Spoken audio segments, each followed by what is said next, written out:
I'm Sean Entin, and back in 2011, I suffered a massive stroke from a routine exercise working out with the Navy SEALs. I got choked out.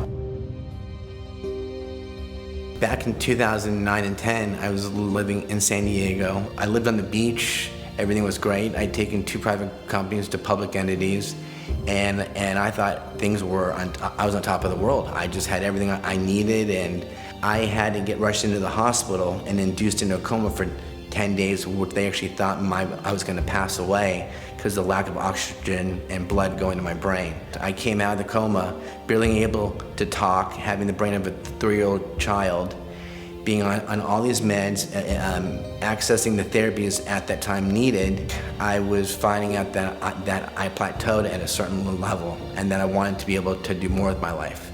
The original doctors assessed me and they said I may never, get my left side back. I may never walk again. I may never drive a car. Forget about working, forget about doing a lot of things. And I wasn't going to be in the belief that I can't do anything. So I created my own mantra saying that I can, I shall, I will. And when I first met Dr. Adam, I didn't really understand what the cranial facial release was or the CFR was. All I knew is that I was supposed to be put into his hands.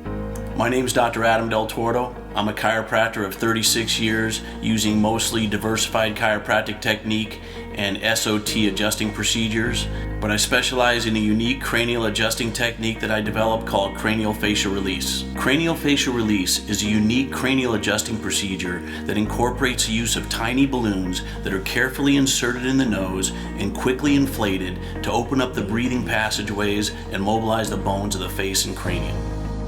First met Sean at a cranial adjusting seminar that I was teaching, and they brought him in and he just wasn't doing good. So we laid him down on the table and performed the procedure on him, and it was just like someone turned the lights on.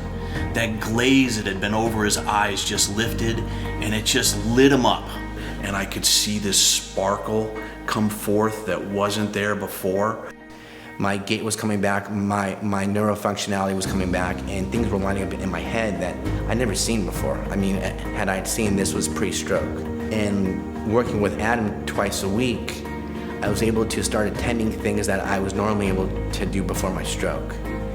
And which led to me understanding that there's a whole world out there, which is the medical world on the Western side, but there's also this Eastern philosophy side, which the chiropractors believe in, and a holistic approach. The whole principle of chiropractic is that the nervous system is the primary governing system in the body.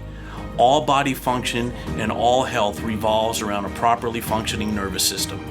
And I decided at that moment that I needed to start doing a show and really share with the world what's possible. Is everyone has an adventure, and ordinary people can become extraordinary by slight movements and adjustments on what they do with their lives. My stroke has taught me to understand what kindness is and compassion, which I did not have that before my stroke. I was running and gunning, and everything was just a mess.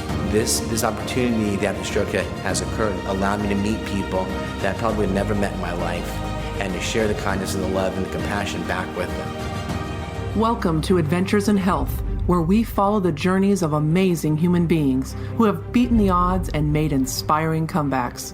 Each week, special guests share their stories of surviving physical and mental trauma and the roadmap they used to return to health. While no 2 journeys are alike, all are raw, real, and revealing.